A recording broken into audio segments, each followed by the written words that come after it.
Today on What Went Wrong, we're going to jingle your bells.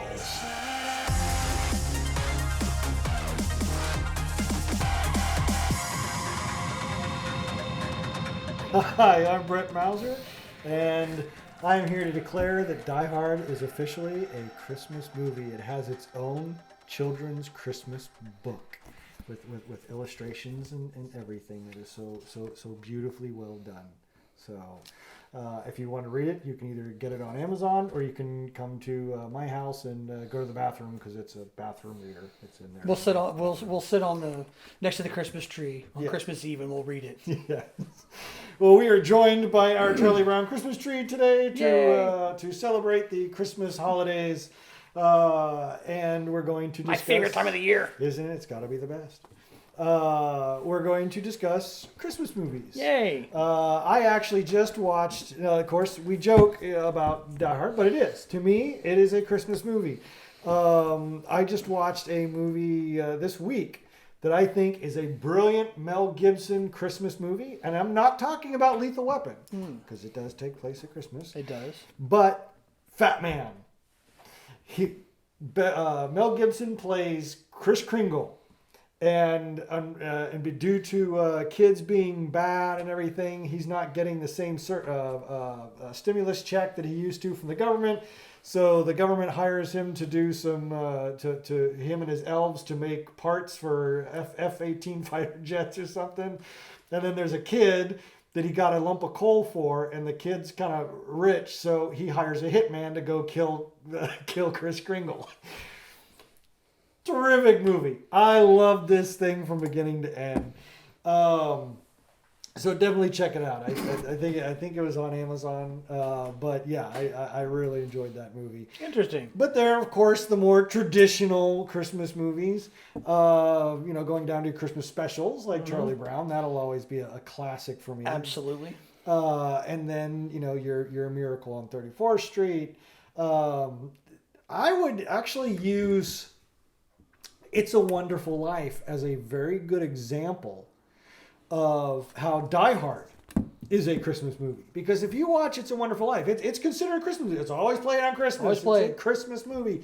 Yes, it takes place on Christmas, but it's not really, about Santa or about gifts and presents. And it could technically take place at any day of the year. Just being cold. Yeah, it could take place on Groundhog Day. It'd be called Groundhog Day. Oh wait, no. Oh wait, can't do that. So I would, if you're gonna call It's a Wonderful Life a Christmas movie, I would say you have to call Die Hard a Christmas movie. Well, and see, okay, so I've seen It's a Wonderful Life a total of once. This is one of these movies that everyone loves that I do not. Okay, and it's not because it's a bad movie. No. I will say this. To me, you've seen it once. You've seen it now. That's all you need to see. There's certain movies that I will watch anytime they're on, and there's certain movies that I will always turn off anytime they're on. And It's a Wonderful Life is one of those movies. I don't care for it. I've never enjoyed it. I've been forced to watch it a couple of times, and I detested it. And I always found some way to get away. I've never liked it. That being said, it's still a fantastic movie. But just not. I don't like it. But I can totally see why it's not really a Christmas movie. In fact, I do think Die Hard is more of a Christmas movie because there's still, the beginning of the movie, they're playing the Christmas carols. It presents itself as a Christmas movie. It's one thing the action is not necessarily intrinsic to the Christmas part, but the whole reason, the setup is because of Christmas. Gremlins isn't really a Christmas movie, even though it's set, because it's not. What happens could be happening July 4th. So there's certain things, certain favorites of mine. Muppet Christmas Carol, which let's be honest, seeing Rizzo to and me Gonzo, one of the best versions of a Christmas Carol ever. Well, and the funny thing, because the heart is all there. Gonzo as Charles Dickens and Rizzo hanging out with Gonzo as Charles Dickens. Good gracious. Plus, Look at Michael Caine. Michael Caine is in it, I can just see Michael Caine, Sir Michael Caine, I'm pretty sure now. Even though in this, and once again, I'm not to make anybody feel old, but that's 28 years ago that movie came out. Just to say, Michael Caine was much younger then. But I know, I'm sorry to make you feel bad, but actually no, 29 years ago it came out. I saw it 28 years ago because it came out in 92. I know. Anyway, I can just imagine Sir Michael Caine. He's like, "You want me to what? With the Muppets?" Oh yes. I can just see that because he seemed to really enjoy it, and apparently he had a great time doing it. But anyway, things like that. Any of the Christmas carols themselves. I remember as a kid watching Rich Little's Christmas Carol, where he played all the characters, and oh my God, that was because he played Ebenezer Scrooge as W.C. Fields. And just anyway, I was 10, I guess, when that happened, but it's those, I think it's just like talking about the Halloween movies, it's the movies that exemplify or accentuate the season as being a part or reason why the movie is there. Here in a week, you're going to see the Hallmark Channel 24 hours a day, 7 days a week for the next month, and all their it's the same goofy, sappy love stories every single time, but it's all about Christmas. It's all about Christmas time. It's all around the snow and the good and the trees and the songs, and it's all about the formulaic little lovey episode. And let's be fair. I would rather do a forced road march in Alaska than watch the Hallmark Channel for 10 minutes. Okay. There's been a whole one that I enjoyed for like half an hour because it was a dude flying an airplane. And I can't remember, he was like picking up a doctor, the hot doctor who had to do this internship, and she wasn't happy about it, but he picks her up at the airport because they have to fly her where they're going. So they're flying along in this airplane. And I'm like, I'd pick up Melissa Joan Hart, in an airplane and take her somewhere. The point is, those movies all exemplify and amplify, if you will, the feeling, the spirit, the concept of Christmas as being part of what they are. Like Muppet Christmas Carol, like Charlie Brown Christmas, like Die Hard. How do you feel about, say, offensive Christmas things like? I'll give you one of our examples. Is last year we were making fun of 2020, and we had 3 different little Christmas episodes. One where Santa was being I don't know if you remember these. Santa was being arrested. Yes. And then we had the Elves Lives Matter. They were mostly peaceful. One, and my favorite, which I think was which gave people nightmares and had to go into therapy, was the Old Yeller Rudolph the Red-Nosed That was the Reindeer. worst. Denise, see, okay, so my friend Denise was in that, and I was unaware because I'm one of those guys that will cry at Old Yeller, and it's not okay for you to spring that on me. And when all of a sudden she's like, "Here, watch this," she was over at my house one time. And she's like, "Here, watch this. We did a thing with Brett." And I'm like, "Oh, okay." And I watched it, and I'm like, I turned it off. I went upstairs. I didn't even talk to her for the rest of the day. It's like, I'm not okay with that. I'm not okay with any of that. I have no idea what made me, because that was the last one we did. Because I did the. That was the best one. I remember how this started. I pitched them as we were sitting. It was like October, sitting at the news station, and and everyone's like, "Okay, we're going to brainstorm about Christmas promos." After about halfway through this brainstorm session, I'm like, "Ooh, I got an idea!" And the first one was the Rudolph Old Yeller thing, and then I pitched the ELM one. She's like, "Chris, it's got to be done." Denise standing there with that rifle, with the old Western rifle. "Chris, it's got to be done."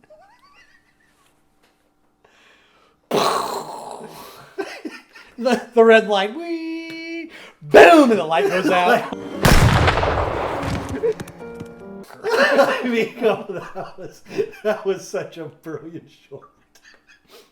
I'm very proud of that. You should be. No. It's like the fact that it made me mad at Denise. I was mad at her. Oh, and I remember because we had the ranch that we were on. There was a couple girls that watched the horses, and they were the ones that were banging on the, they needed to bang on the Right. fence and everything like that. And then they were with the antlers, I think, Yeah. and they were just jamming it through. Because yes, no reindeers were actually harmed in the making of this movie. No reindeers at all. No, we're in there at all.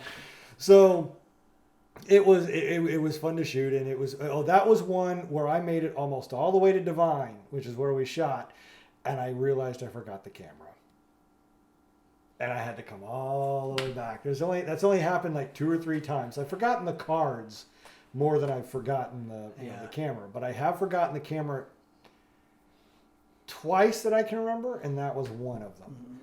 I was so upset. But we got back there, and we got there, and still. It was one of those things. I watched it, and I was like, "Oh, you dirty bastard!"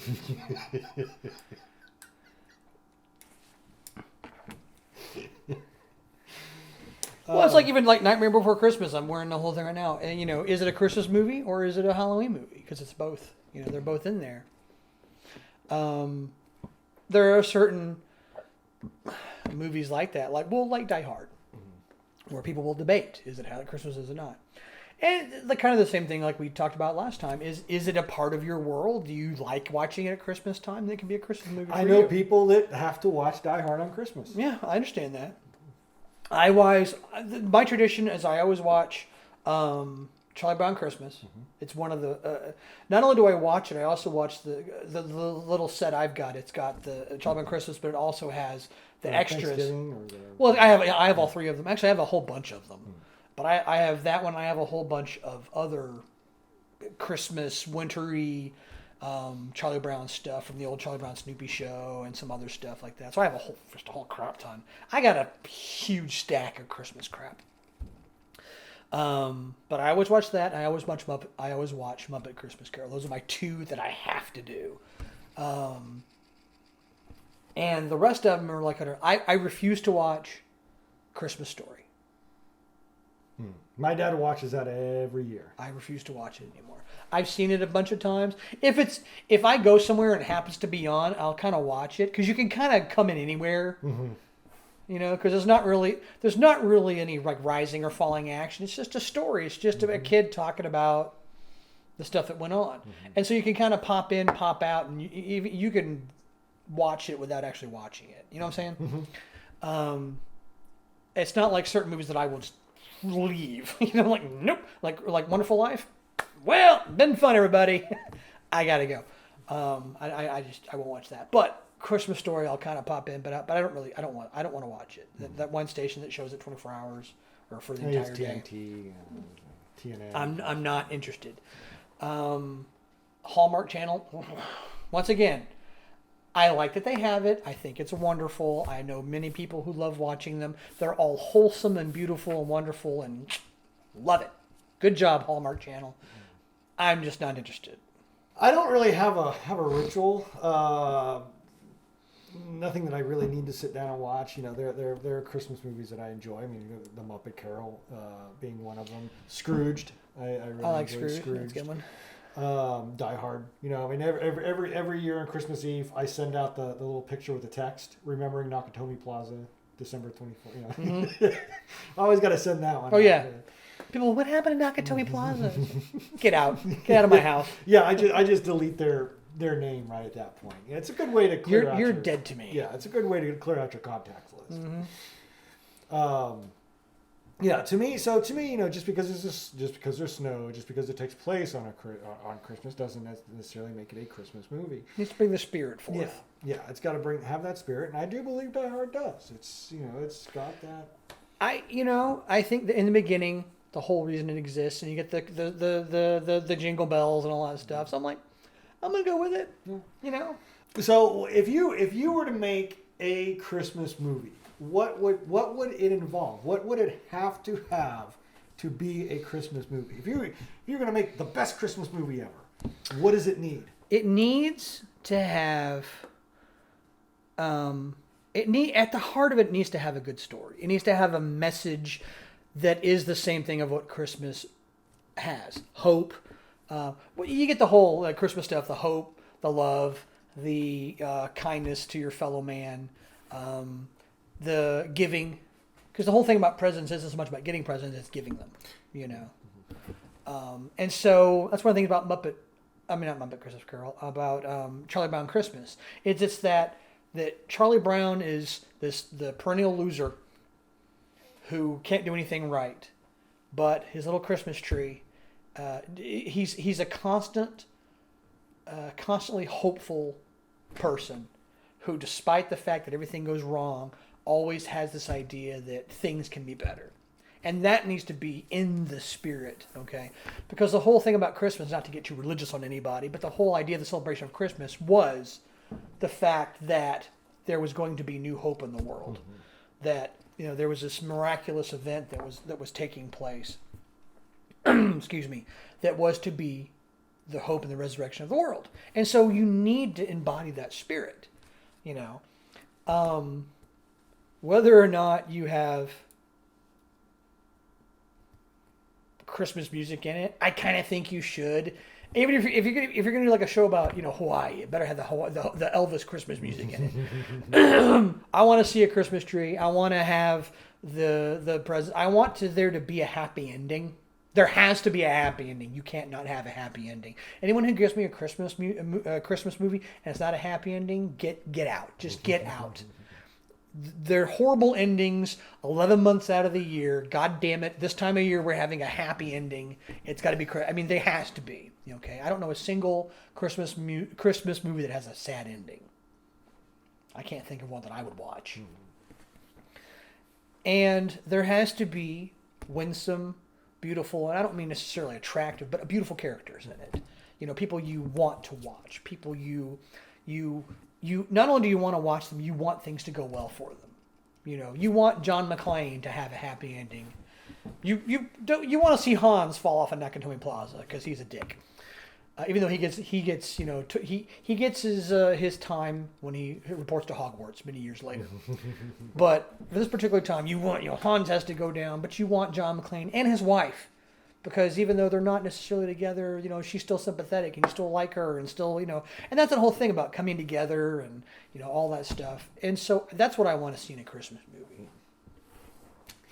I'll end it with the one recommendation from each of us that if you're going to watch one Christmas movie this year, watch this one.